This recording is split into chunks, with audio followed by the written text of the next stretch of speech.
Hello everybody. We are here with fitness and lifestyle sensation Nathan Honess.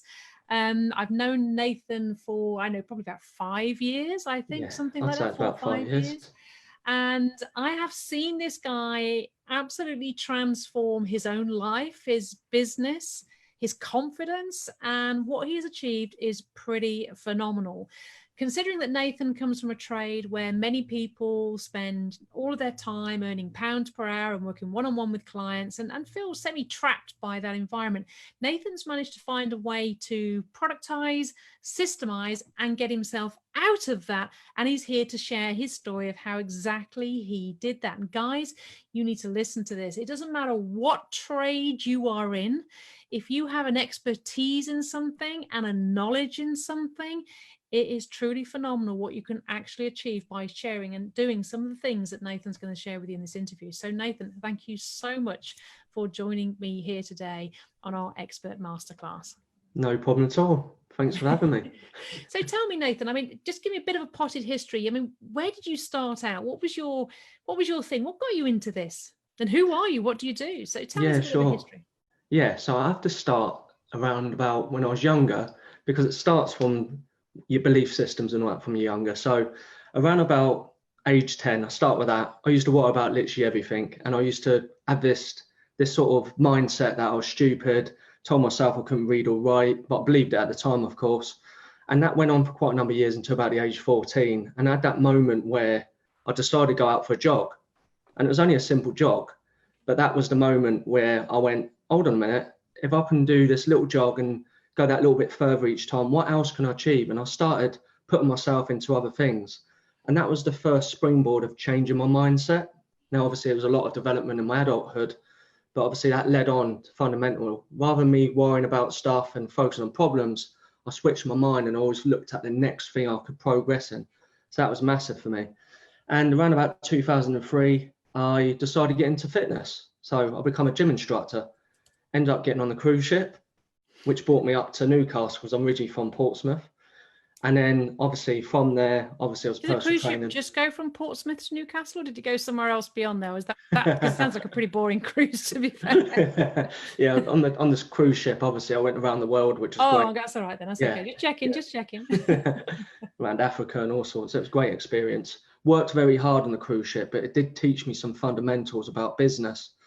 And obviously hard work, of course, but you got to think smart as well when you're there. I literally got up so early in the morning, worked late, and I put them foundations into when I set up a business up in Newcastle. Because when I got off the cruise ship, I really had my head set on setting up my own business. Because as you can imagine, I was doing like a business role on the cruise ship. It was literally me on there in my own gym. Was your job to motivate everybody to get fit and do stuff like that? Is that what your job was? Yeah, just to give you an insight, the average age was 73. So, wow. That must have been hard. And what's even more ironic is the actual trainer at the academy, because we had to get trained a little bit more before we got on the ship. I don't think he thought I was going to be very good. So he put me on like a medium-sized ship and thought, oh, he's not going to last. And I started hitting all the targets. So once I started hitting the targets, obviously I learned the strategy, how to make it work. And like I said, after that, I just wanted to really capitalize on that knowledge, work on the ship and do that on land really. So it was never anything other than me setting my own business up in Newcastle. And like you said earlier, most trainers fall into that hourly rate. And that's certainly what I did. It got me off the ground, but it was very hard for me to transition. Certainly then, that would have been around about 2007, 2008. It's very hard for me to transition from charging only £15-20 an hour at that time and bring it up in that rate. So you've only got so many hours in a day, haven't you? So if you've only got 8 hours in a day and you're charging hourly rate, you can only ever earn X amount times 8 hours, or you're going to work 24 hours and give up sleeping. It's a trap that so many people fall into when they work pounds per hour because there's only so many hours. The only way you can break free is scale up. Yeah, exactly. And a little realization for me around that time, around 2008, is my friends from Portsmouth come and visited me, and I almost felt drunk because I was working so many hours. I mean, I was working 50 hours, in that week, 50 sessions, I mean. So I was just like literally shattered, and it was just constant. Because at the time it was 1 hour sessions as well. So imagine if you're doing 50 hours of sessions, you're going to be pretty tired. So that was the realization.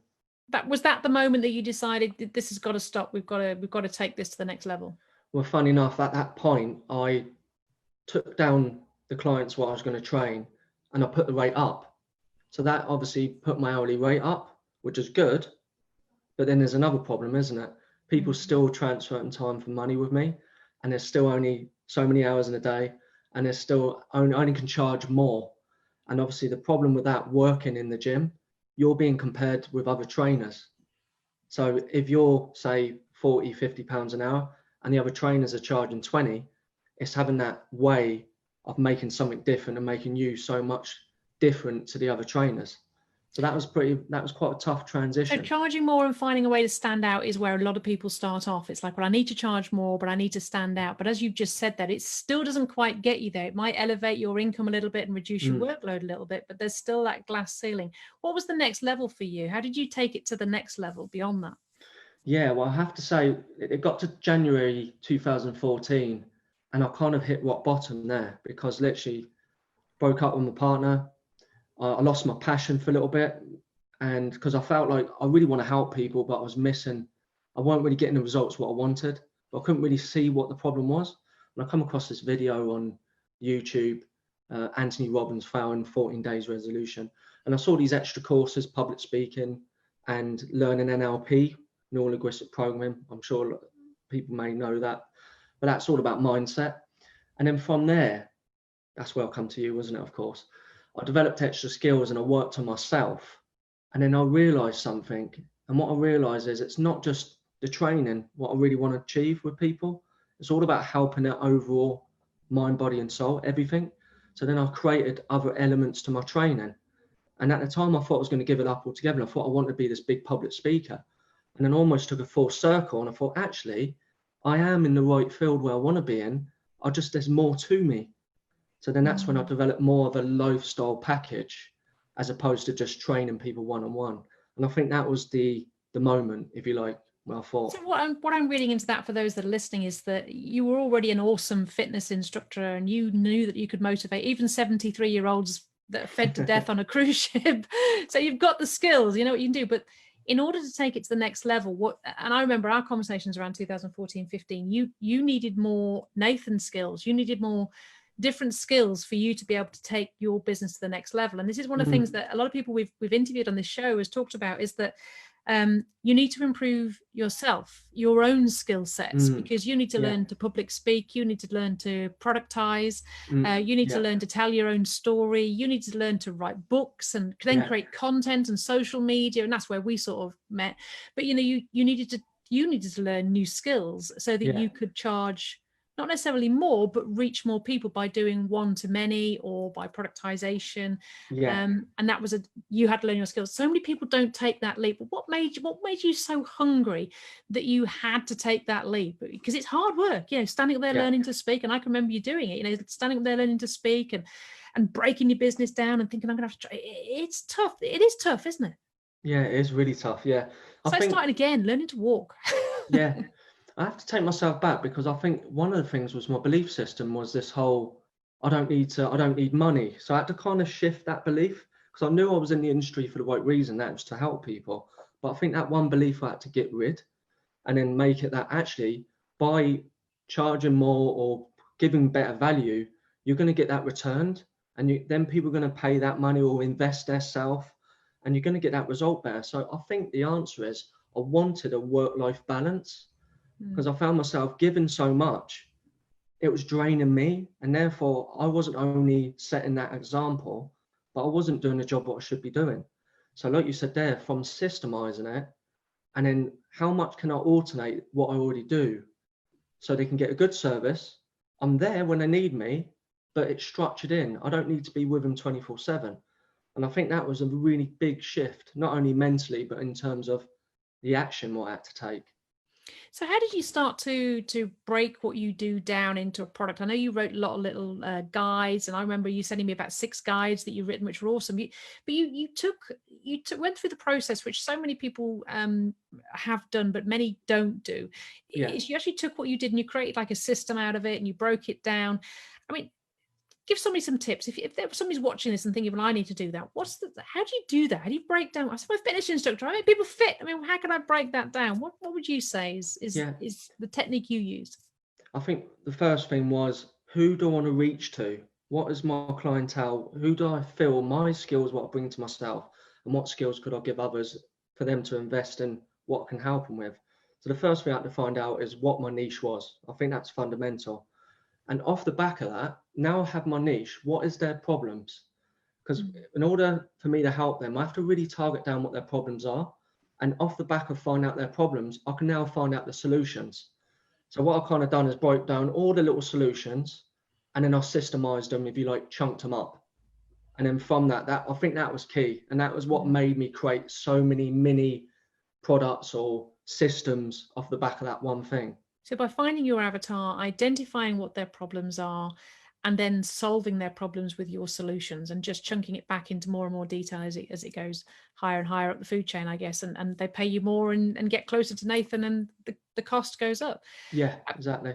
Absolutely phenomenal. I mean, where have you taken this now? Because we literally haven't spoke, have we, for probably a couple of years, other than, oh, well done, Nathan, on your event. And because I know you did the gorgeous Geordies last year, and, you know, you spoke at our agent Rainmaker Live in 2018, and you get everyone hyped up on stage and doing a few things. But no, we haven't really sat down, had a coffee and a chat. Where is it gone now? Where have you taken it? What are you doing now? Where's this? Yeah, I mean, I'd class myself as like a hybrid trainer, but where it starts now is I predominantly would speak to someone online. So that's where it starts. And if they're in the other end of the country, we'll obviously keep it completely online. But the main thing is they know exactly what they're doing. And one of the key things, what I get them to do first off is to really taper down on their habits and find out what they need to get better, you know. And obviously on top of that, I'll give them all the details for the nutrition.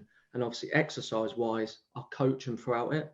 But what I really put into them is that you may be with me for 12 weeks plus, but what we're trying to aim with this is a lifestyle investment for you. Eventually, you're going to be able to take this and do this on your own. Whereas before, it was always like, well, you pay me per hour and you're probably going to be doing this for the rest of your life. So I think that's the big difference. And then from doing it online, everything's more, in terms of the HIIT classes, for example, which is the fat loss part of it, I can do that in a group. And obviously the one-to-one is purely about them. So when I speak to them, it's about finding out exactly where their problems are and what we need to do. And obviously we check in with them each week. And that's what I'm really passionate about, I think. So business-wise, I mean, you've got a podcast, you've got a YouTube channel, you've got running online fitness sessions, you've got God knows how many downloads and booklets and guides and information packs and things for people. And I know you're really excited about this book that you're launching. I know you've written lots of books, you know, downloads, guides and things like that, but you're really passionate about this particular book that you're launching. What's it called, first of all? It's called Body and Goal, which is all about realizing your fitness potential. So that's what the book is called. And obviously it's me posing in the front, if you like, from the last. That makes most of the women buy it, so that's good. Yeah. And what I've done is I really targeted down to little key points, what I think someone who works a lot of hours, haven't got loads of time, but they know they need to change. They know they want to improve their health. So what I've done is in fact, I've got a little copy here. So that's like a publisher version. So it's a really thin guide. Mm-hmm. So it's just really simple. And obviously on that, there's some stories in there of some of the people I've put through the program. And what's really funny is all three of the people are totally different lifestyles, but they're all sort of busy people. So there's a publican. So he talks about the problems, what he had, obviously with drink in front of him all the time. And then there's another one who worked at Pantos and airline. So how he juggled two different lifestyles. And there's someone in human resources, which is going to be stuck on a computer all the time. So three completely different backgrounds. And obviously they're telling their story. So that's really powerful, I think, in that book. That's awesome. Something else which is really good, which I kind of chat about when we were at one of the events, about fixers. I don't know if you remember that one. Yeah, I remember fixers. Yeah. Yes. So it's talking about. This is really good, actually, guys. This is really good. He lectured me on this, and yeah, it's really good. Really good. Yeah. Off you go. Go on in. So it's about understanding where you can use your fixers. So in the ideal world, a fixer would be a pre-made chicken, just say, as a snack. But we haven't always got that ideal world. So then, if you like, you may need to go for like a buffer fixer, which is something which is still going to fulfill you in a moment. it will serve your goal at the time and it will fulfill you later, as in it will stop you going towards the wrong foods. So a good example of that is a protein shake. Now, it may not be completely natural, but it will still serve you. So that's what I call buffer fixer. I think for me, what you suggest, because I love Chris, I'm obsessed with Chris. I eat far too many Chris. Yeah. And what you said for me, well, what else do you like that's healthy? And after about 10 hours of thinking, I think I came up with celery and hummus. He said, well, next time you fancy Chris, have celery and hummus. And do you know what? It was a really good tip, because at the moment, yeah, usually when I'm cooking dinner, I just feel like a nibble on something. I'm not even hungry. I just feel like I just need to nibble on something. The celery's got the crunch and the hummus has got the flavor, and it's good to go. So I think having little fixes like that is a really good idea, actually. You're replacing bad for good, aren't you? And just trying to give people good habits in bad habits, because, you know, we are really what all of our habits make us to be, aren't they? And when what's amazing about that is the more you live that new way, consciously, if you like, it becomes second nature. I went for curry yesterday, and I naturally would have went for back in the day when I first started all this, I would have went for the fattiest, creamiest curry with poppadoms and naan bread and everything. But now I'd rather have the reduced oil version of whatever I have, and I tend to like to share it. But at the time, that was a compromise fixer, which is the other one. So, you know, the more you learn this stuff and the more you practice it, the more you find out what's best for you, really. And that's what it's all about. So from a business point of view, I mean, what would you say is the thing that's made you most successful? What's the thing that's made you stand out and really made your business rocket? The big thing that changed everything that you like? Two things I'd say. Number one is to make it package it up. Don't sell yourself out per hour. That's the first thing. The second thing is understand your value. So really build your value. And the best way of building your value is set that price, what you may be scared of putting out there. But when people start going off that price, you then believe that price as well. And then your self value and your business value start going up. I've done some key points as well, which also really helped me with in terms. So when you're scaling up, I found sometimes you'd spend a lot because your vision is, you think your vision is a lot higher than what it should be. So, and I remember you had a podcast with someone, or we was talking to someone the other day about them sourcing out jobs. And that really resonated with me, because I've come to the conclusion, I don't want any staff. And I think where I want my particular business to get to and where I'll be happy, as in financially and have that work-life balance, working it out moving forward, I know I don't need to have staff. I can pretty much just source my work out. So that really resonated with me, that how everyone's all different. Was when I first started getting educated, I thought, oh, wow, I'm going to have staff. So there's other ways to That's source the old-fashioned way now, Nathan, isn't it? Yeah. Some people will work for some businesses, but I source out some stuff. Like, for example, my book, the actual design, that's done by a good way. He's a friend of mine, and what we do, we skill swap. So that's perfect for him. Mark, who's my proofreader, he's a journalist. So again, he'll just check that out, and I'm making him a little fee. So everyone I've got around me now, I think, is like my power team, if you like. It's really making me be able to have the confidence to grow my business further. But I know in my head where I want the business to get to. That's fantastic. And where can people get your book, Nathan? Where is it available? I think the best place to go would be on Amazon. So if you go, is it out yet? Is it out now? It actually released on Sunday. Yeah. Okay. Yeah. You can get it on 3 versions. So you get it on the Kindle, you can get it on Audible, and you can also get it on paperback. Wow. So, and I've also created a little giveaway book. So I can always share I can send you it. And that's all they need to do, obviously, register to the newspaper, the monthly newsletter. And what I'll do in return, you have the chance of winning a book free. Is there a website for people to go to, Nathan? Yes, just go on to nathanhoness.co.uk. I kept it very simple. No, I don't think anyone can forget that. nathanhoness.co.uk. You heard it here first. So what's next for Nathan then? I mean, you've gone from being, a fitness instructor to being an online fitness person. You're putting people through their paces all over the UK. You've got a book out. You've got a podcast. You're doing all sorts of weird things. What next? Where do you want to take it? I mean, are you, as Joe Wicks, need to be worried? I think it might be, yeah. Of course, it'd be absolutely fantastic if I get a bigger reach internationally. That's really good. I feel like I'm pretty well known in my area.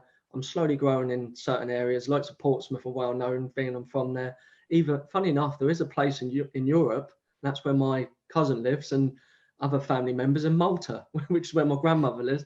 They listen to me on the radio. So I think really I'd just like to get a bigger reach, and I've said, and get closer to my financial goal where I feel like I'll be really fulfilled in that area. You're actually doing a radio show now, aren't you? What is that show about?